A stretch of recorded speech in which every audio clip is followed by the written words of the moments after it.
Hello everyone, welcome to THT, and today we are going to talk about Gar ECL once again, maybe for the last time, at least in the context of Premiere NTL rotation. And this time I want to talk about it in the context of set 6, how did set 6 change the environment and how it does impact on the way we play and build Gar Saxon. So, moving on to the video here, this is sponsored by Card Market, the best marketplace to buy and sell cards in Europe. And without further ado, let's get into the deck list here. So as you know, I've already posted a Gar ECL updated with set 6 in my video about the updated leaders, but obviously back then they were basically no meta, and now we have a bit of a better idea on how the meta operates, and this has had some impact on the way I've been playing and building the deck. So this is what we're going to talk about here in this video in priority.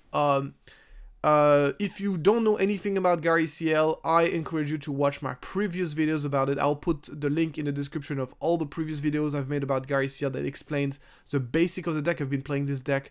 This is the deck I've been playing the most since set 5, and I think it's a deck that is getting better and better, as not only did it get a lot better with set 6, but also has an even more favorable environment. So basically, kind of like if you take a look at how the meta evolved in set 6 compared to set 5, is like my prediction is that there's going to be a lot fewer control decks. And one of the main reasons for this is Karis Nemec. I think Karis Nemec is a card that counters control even more so than any other card we've ever seen. It just completely counters Power Darkside by providing, of course, a recursive body that can attack right away. It's just such an insanely powerful card against control, and control was already on the lower side. If you look at if you zoom out and you really take a look at the overall meta in set 5 before the ban of Fourth and even after, you will see that control has been on the decline already, and that for example, like hard control did not really see much play, even though it had a pretty impressive result in Munich. And how's she called? Soft control also was on the lower side. We saw some Thrawn deck performing, but basically, just to give you context, soft control in Jump to Light Speed was the most successful archetype. Like Kira Datavolt was the most played deck. So having this deck being related to almost a tier 2 deck, because Thrawn Datavolt was a strong, but it was not a tier 1 deck. So having an archetype that went from being tier 1 to being tier 2, and out control still continuing its decline, it means that set 5 pretty much we already saw fewer control decks. And this is going to get even worse, I think, with set 6, because control did not really get anything particularly impressive that really helps it. And on the other hand, we are seeing a lot of new cards that are really, really strong against control. Karis Nemec is an example. I think Amidala is another example, another card that is very strong because it counters Overwearing Barrage, which is the main way those soft control decks have been trying to stabilize the middle portion of the game. So this is obviously very good for Gar ECL, because Gar ECL is notorious for being a deck that is really weak to control. It's pretty much a deck that just plays one unit per turn. The shield doesn't really matter against control because they play a lot of hard removal that basically bypass the shield. So your units are not really very tanky. And especially the ECL version is known for having extremely powerful ambush play with either Maul, obviously Vader ECL, and that kind of play aren't really that good against control. Even the new synergy here between X-Wolves and Emergency Power, this synergy here is not difficult to deal with for control, and actually you really need to wait for your opponent to tap out to actually play Emergency Power. And honestly, if you're playing against a good control player, Emergency Power is not easy to play. It's a good option to have, and I don't think you should side it out. It's a good option to have, and even if you go for like a relatively small Emergency Power, it can be impactful. But it is a card that it's not at its best against control. Let's put it that way. So overall, I think this deck is really bad against control. But the good news is that I think control is pretty much going to disappear. Even if you look at the soft control decks that people are playing nowadays, whether you're talking about Palpatine Yellow or Kira, those decks don't play Super Laser Blast anymore. They might just play one copy of it just for your opponent to respect it, but one copy of Super Laser Blast in the Daredevil deck, you're not going to see it very often. So they're basically moving away from the control plan and trying to transition into more of a mid-range game plan. I've been criticized for calling Palpatine Yellow a mid-range deck, but I very much think that Palpatine Yellow, even though it is at the frontier between control and mid-range, it is probably it's either the most controlly of the mid-range deck, or at least the most mid-rangey of the control deck. So basically the most controlly you're gonna see in the meta is gonna be Palp Yellow or Kira Dedevault, but very mid-range versions. And all of this is very beneficial for Gar ECL, because as long as you're playing units, Gar ECL really doesn't mind that, and really, and the more mid-range you're playing, the better it is for Gar ECL. Obviously, the elephant in the room is Anakin Dedevault, which I believe is at the very least going to be a new tier 1 deck and could possibly be the best deck in the game. And I think Gar ECL is a deck that will do really well against Anakin Dedevault if you know the matchup, and if you play the right cards, which is very much what we're going to be covering in this video. So yeah, and also of course Gar ECL was struggling a little bit against Sabine, but it has obtained new tools, the Emergency Power X-Wolves, which I think is incredible against Sabine.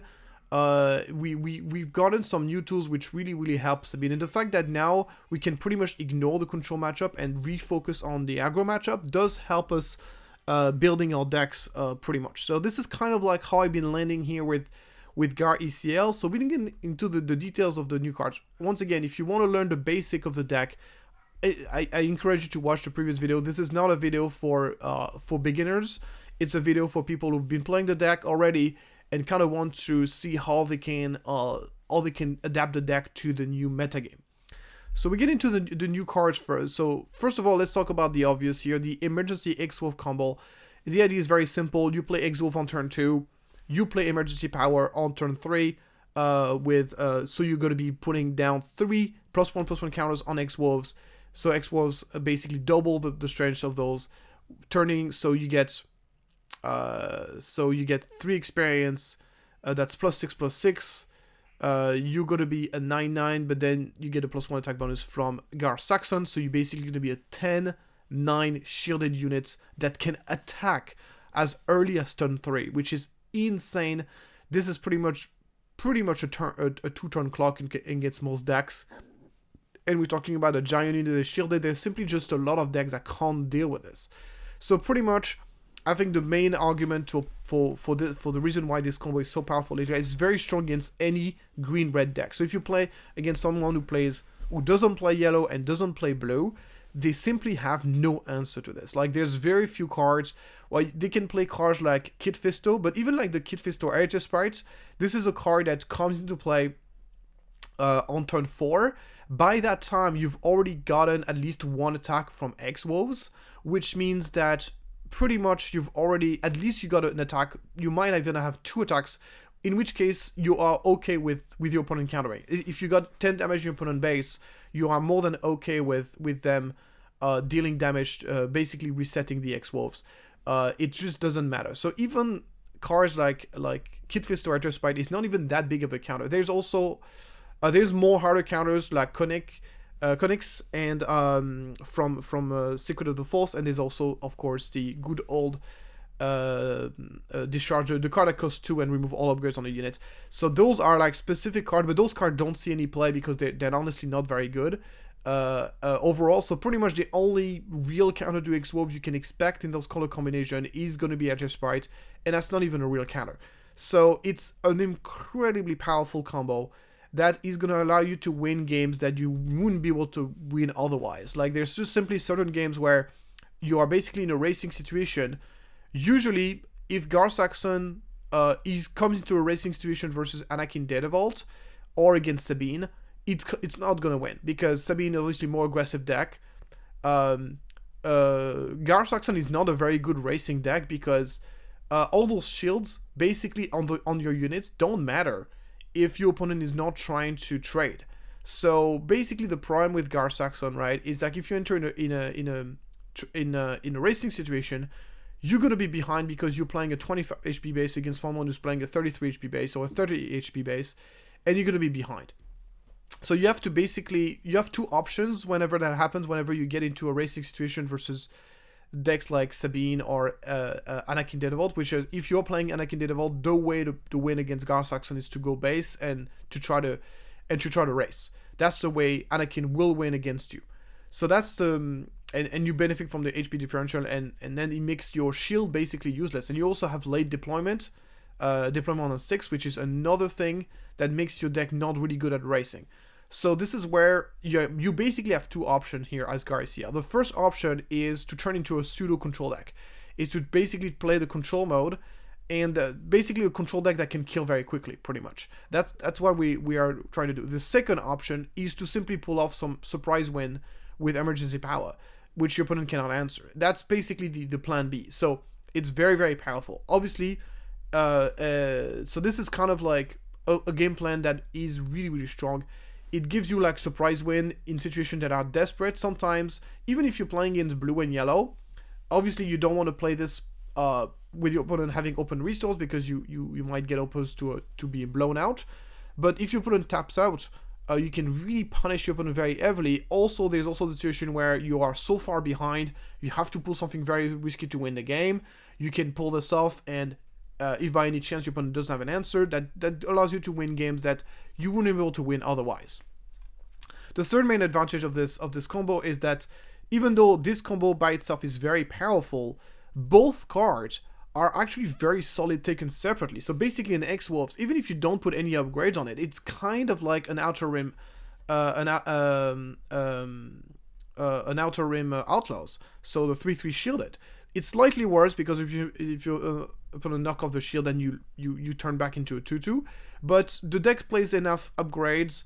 We also play some, of course, the DR44 blasters. We have way to move experience and to move shield using the shuttle. So we have ways to buff X.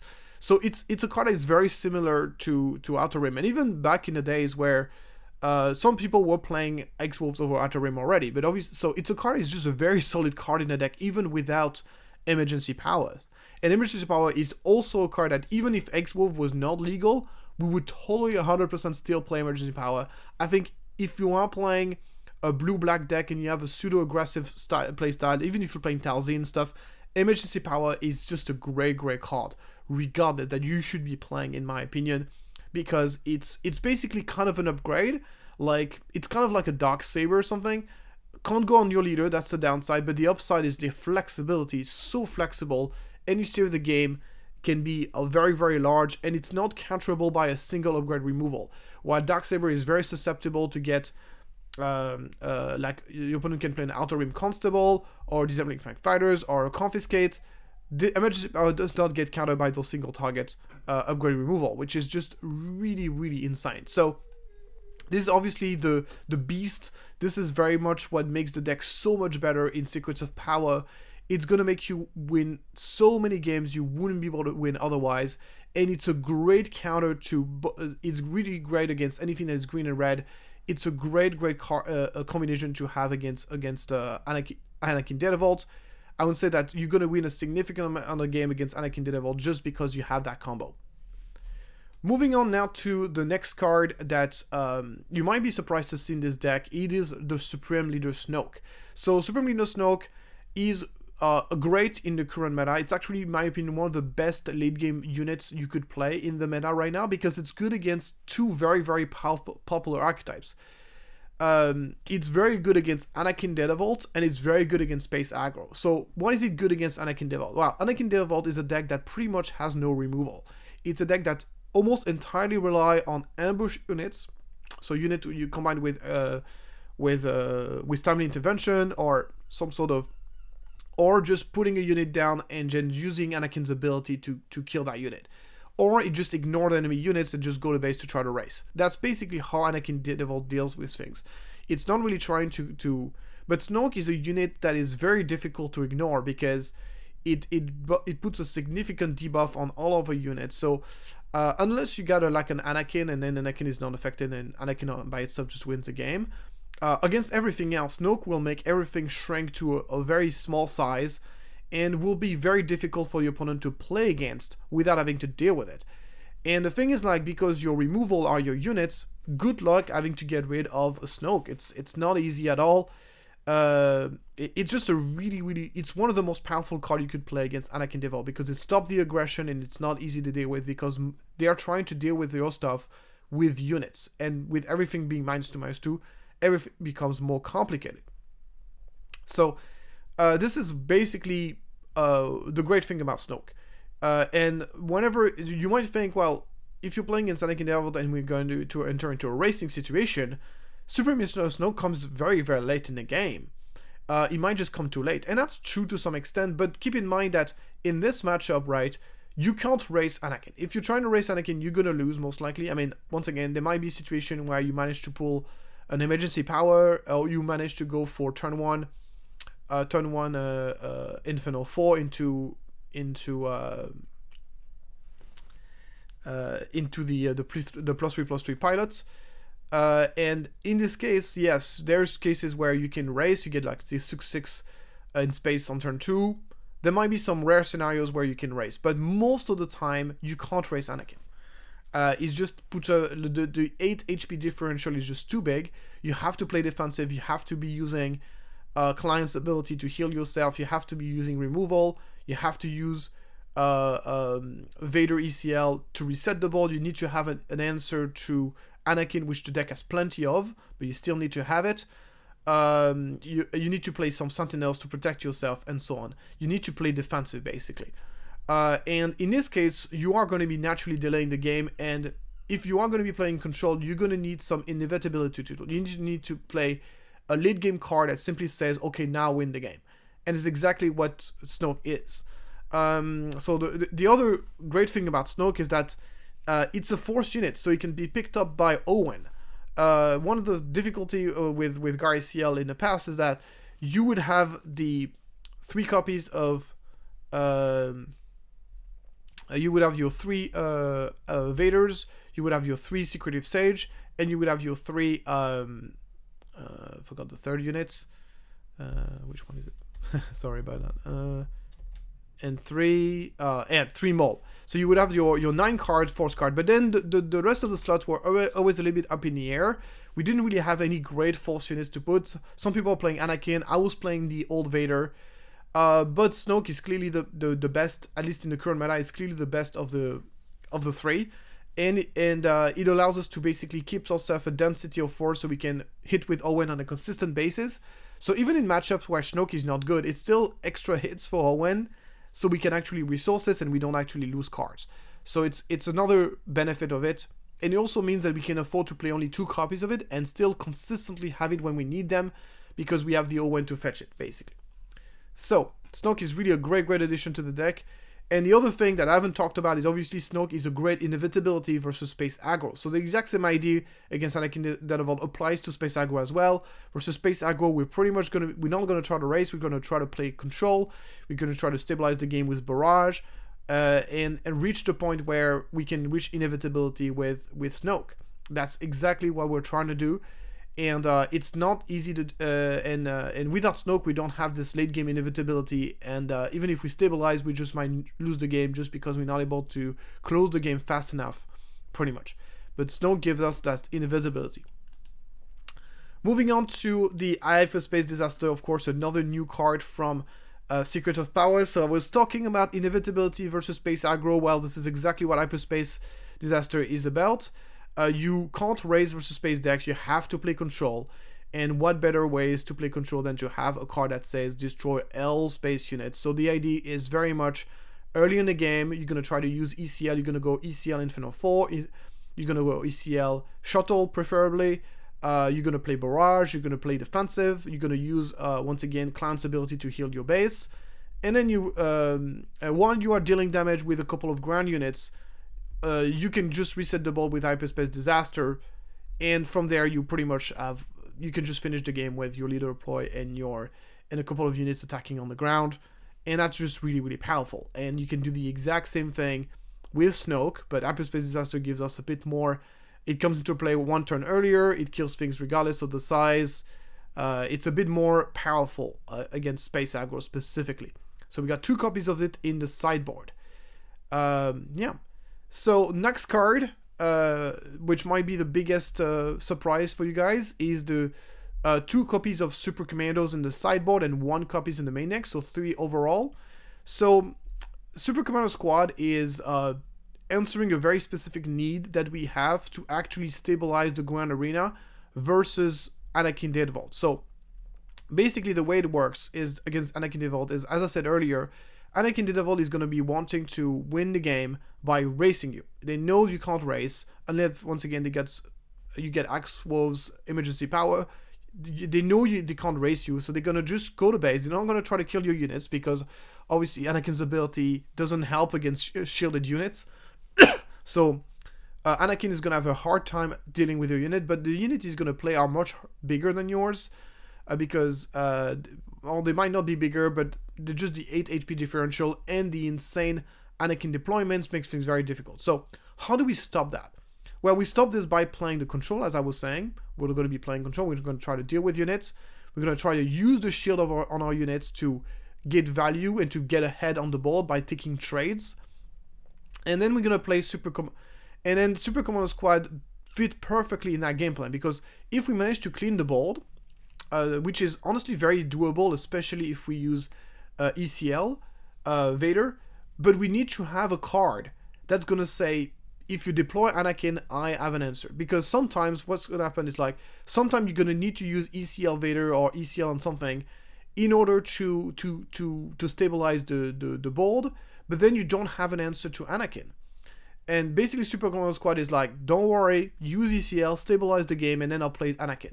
I'll play Super Commando Squad.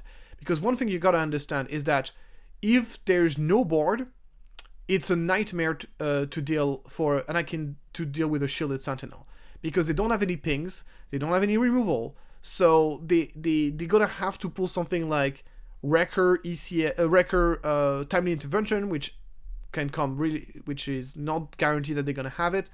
They're gonna have to pull something very weird in order to get back that shielded sentinel. So Super Commando Squad is just it comes into play exactly at the right time. It does have of course the combination with Gar Saxon, because it becomes a 5/4 shielded sentinels. And yeah, it's just a really big pain to deal with, and it's also a unit that also puts a lot of pressure at the same time. So obviously it's a lot worse if your opponent has a board, but as I said earlier, between Barrage and ECL, you should be ahead at this very specific moment in the game. You should be behind in damage. You should have a lot of damage on your base, but you should be ahead on board at that stage of the game. And this is where Super Commando Squad says, okay, now, no Pasaran, you can't touch me, you can't go like, even like a deploy Anakin Cinta, even that will protect you against this. By the way, the Anakin Cinta, the best way to counter this is to have a shielded sentinel, because it will absorb all the overwhelm damage with a shielded, and very difficult to deal with for Anakin. So yeah, so that's basically a card that is specifically for the Anakin matchup. We play 1 in the main deck and 2 in the sideboard. So a card that I've decided to not play anymore. So in my previous version of the deck, I've experimented a lot with Nimble Prowess, which on paper looks like a really great card. The +1/+1, which is in Gar Saxon, is pretty much a +2/+1, is very powerful, and then the immediate impact of being able to exhaust enemy units is very, very good. The problem that I have with Nimble Prowess, in a nutshell, is the fact that it's only affecting the unit in the same arena. And I just found this limitation to make the card too situational. It's not a bad card in the deck. You can definitely justify putting a couple of copies of Nimble Prowess in your 60 cards between sideboard and main deck. The problem that I have is that it's too situational, because it has this arena limitation that the unit you exhaust have to be on the same arena. And most of the time, exhaust effects are better in racing situations where you're not trying to play control, you're trying to race, and in which case you wanna basically be exhausting cross arenas. So it didn't fit well in the curve. The cross arena limitation is too difficult to make work. So overall, the card just simply didn't work. Again, it's not a bad card, but I just was unfortunately did not the card did not yield the result that I was expecting. Moving on is the Old Vader. Basically, Old Vader has two major issues. The first issue is to be able to. It's not useful in every matchup. Like, it's pretty much just mostly an anti-control card, which is great because control is one of our weak points. But as I said earlier, I don't expect control to be that relevant in the current meta. So that's the first reason. The second reason that is a bit annoying with Vader is that it forces us to play. In order to really make Vader good, we need to play a significant amount of good villainy 3-drops, and it simply just don't have much. In that color combination, we don't have that many great villainy 3-drops, which does make Vader's ability a lot worse. So I still love him, and I wish I could play him in the sideboard to make my deck better against control, but limited space, of course. Limited space. Moving on to Gar Saxon, I actually tested the unit and I found it to be quite good. So basically the main advantage of Gar Saxon, right, is the fact that in order to make Gar Saxon good, you need to kill at least 2 units with him. So that he becomes a 7 attack unit, and whenever he gets dealt with, he returns back into your hand. The thing is, in Gar Saxon, you don't need 2 experience tokens, you only need 1, which is infinitely easier to do. That means you can go ECL, kill something, then given the experience trigger, and he gets a +1 attack bonus coming from Gar Saxon, and now if someone wants to kill Cyan, it comes back into your hand. It's also a force unit. I mean, you can pick it up from Owen.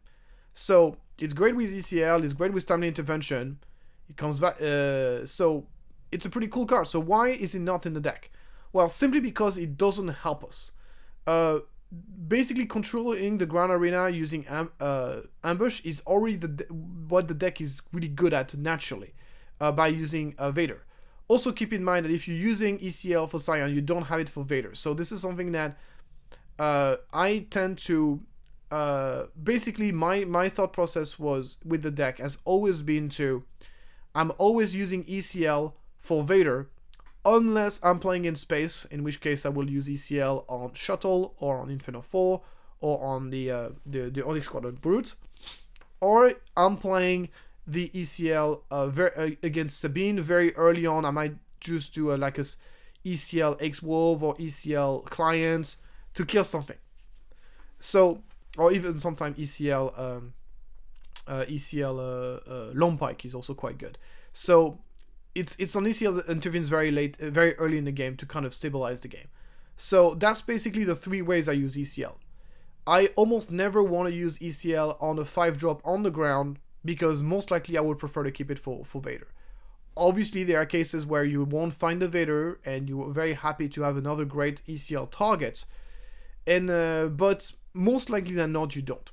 And that's the reason why I've dropped Gideon Ask. Gideon Ask is another very good card. I have to admit that I've always said that Gar Saxon is a worse version of Gideon Ask. It is not true in this specific deck. I think that in this specific deck, Gar Saxon is slightly better than Gideon Ask.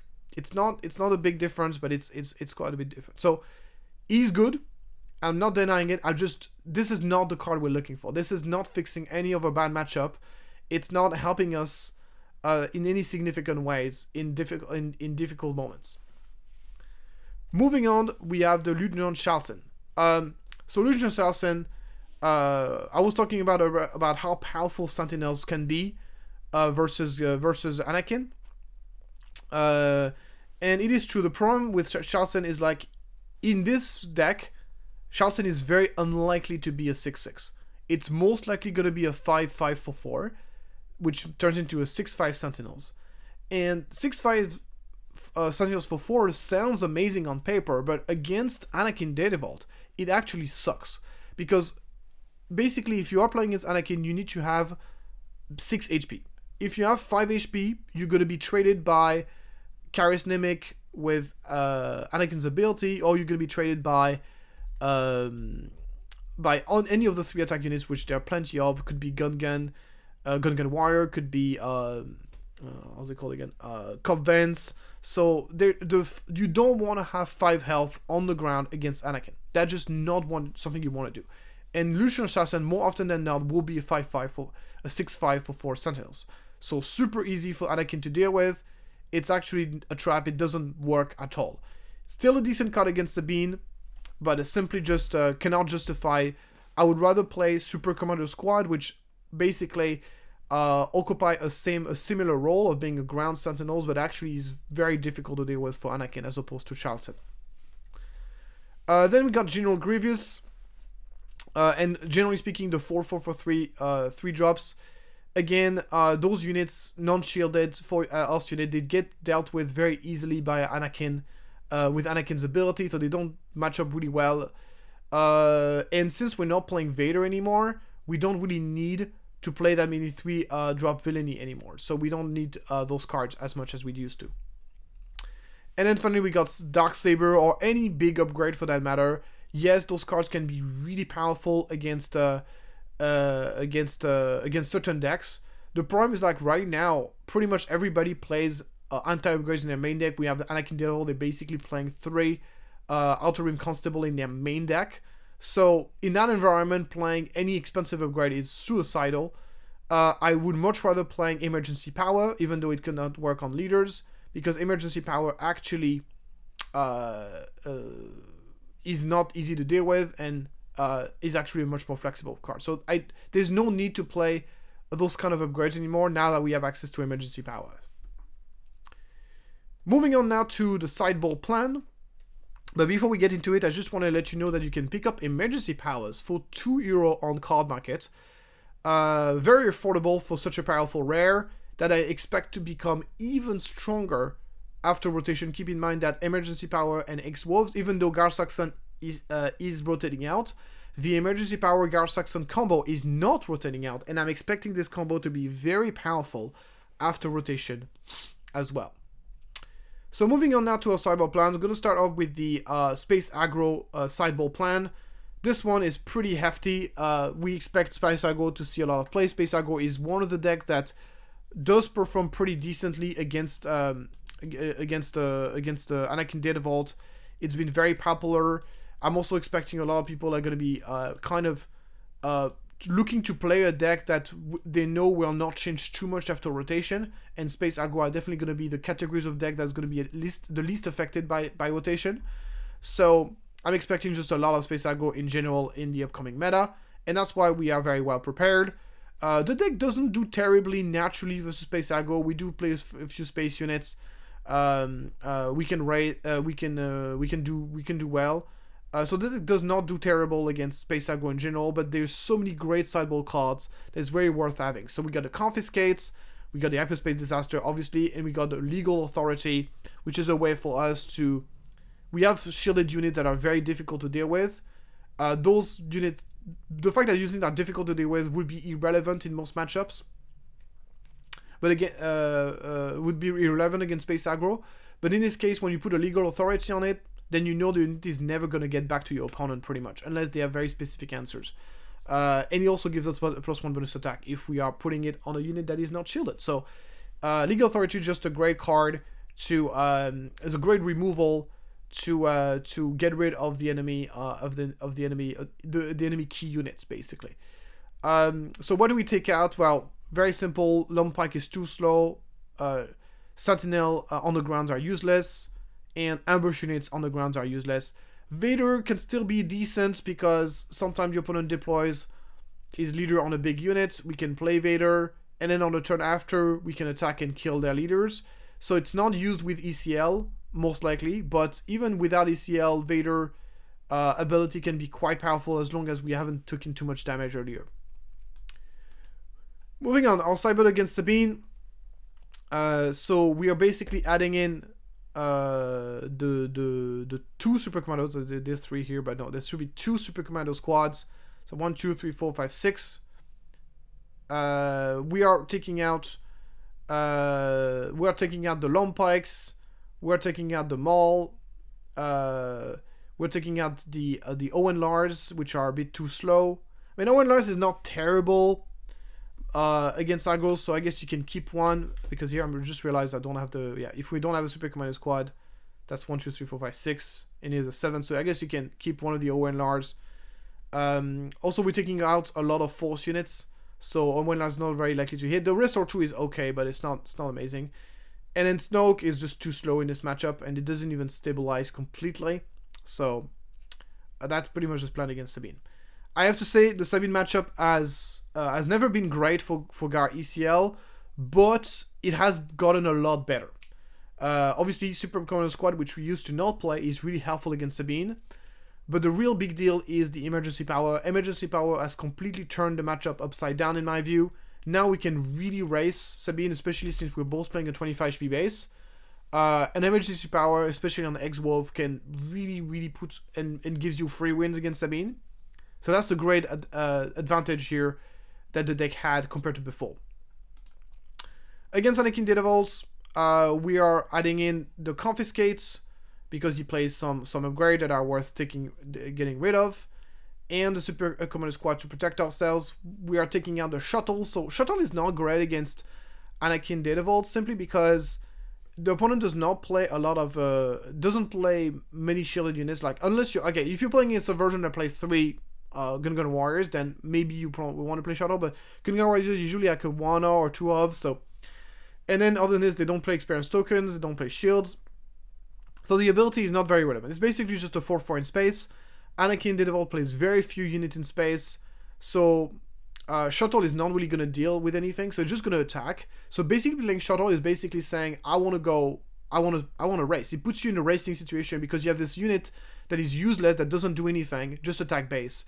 And as I said, whenever you're playing against Anakin Data Vault, you want to play control. You want to play control, so you do not want to play a unit that is just going to attack base every single time, because that's likely what the Shuttle is going to do. So Shuttle is not great in this matchup. And then Timely Intervention. Timely Intervention is not bad. It's just think that usually games are over by the time you can actually use it.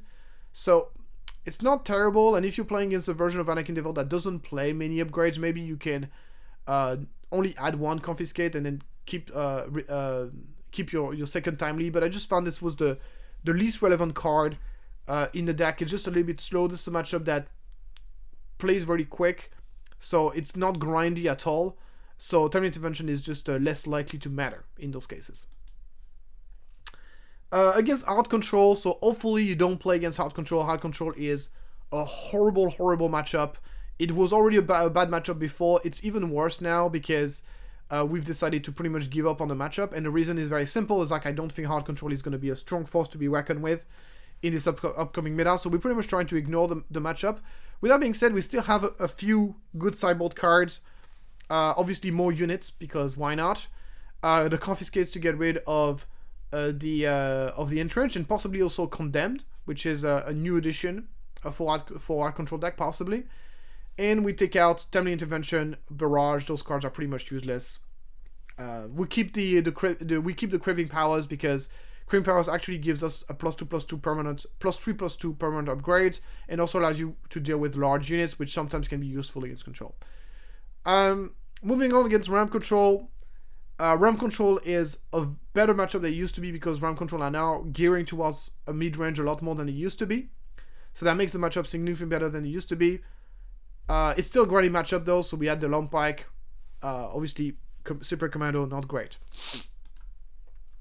Against Hantu Blue Force, we take out the Aiden Versio because it's terrible against Anakin. Anakin just has such a hard control to Aiden. And Aiden onto a 2-drop in space is a very risky play against Hantu Blue Force because of all the blue removals. So Aiden simply just doesn't do that well. And we add in the Super Commando, and once again there's 3 Super Commando. That's a mistake. There should be 2 Super Commando, and then we also add in the Long Pike. So you add the Long Pike and the 2 Super Commando, and you're removing the 3 Aiden. Sorry about that. Yeah. Moving on to Quinlan, we take out, we add in the Long Pike. We put instead the Super Commando Squad. No, we take out the Super Commando Squad. Sorry. Long Pike, because it can be a grindy matchup. Discard. The discard and that kind of stuff, even though Quinlan does not play as much discard as he used to be. Super Commando Squad is simply not great against Quinlan, because Quinlan can very easily ping the unit to take out the shield, which is pretty awkward, so I prefer Long Pike. Talzin Red Force, we're adding in Super Commando Squad. We're adding the Confiscates because he plays some upgrades, and exact same reason. Aiden Versio is terrible against Talzin Assassin, against Anakin when they play it. And again, Iden Verso into 2-drop in space, very easy to counter Power Dark Side. Iden Verso is even worse against Talzin than it is against Hantu, basically heroism force decks in general. Moving on, Boba Data Vaults. Just like for Space Aggro, we have a very hefty sideboard, and I've seen Hyperspace Disaster is even better against Boba Data Vault than it is against those Space Aggro decks. And we take out, of course, the Maul, that don't do much, the Timely Intervention, Ambush don't do much, Super Command Squad not much, and so on. So very good sideboard against Boba Data Vault. The matchup is significantly better after sideboard. All those cards here are very impactful. And that's it. So that's my video. I think that this is a good time to be playing Gar ECL. Control is seeing less play. Emergency Power is not only a big boost to the deck, but it's also helping in matchup that used to be difficult for the deck. The deck does pretty well against Anakin Data Vaults. So yeah, I think it's a good deck to be playing at the moment. If you got any questions, please put it in the comments below. And good luck. If you enjoyed the video, please like and subscribe, and I'll see you next time and wish you all the good luck for your upcoming planetary qualifiers. I know there's still going to be some PQs before the holidays, so I hope you guys are going to do well in there, and if you are, and good luck, and see you next time.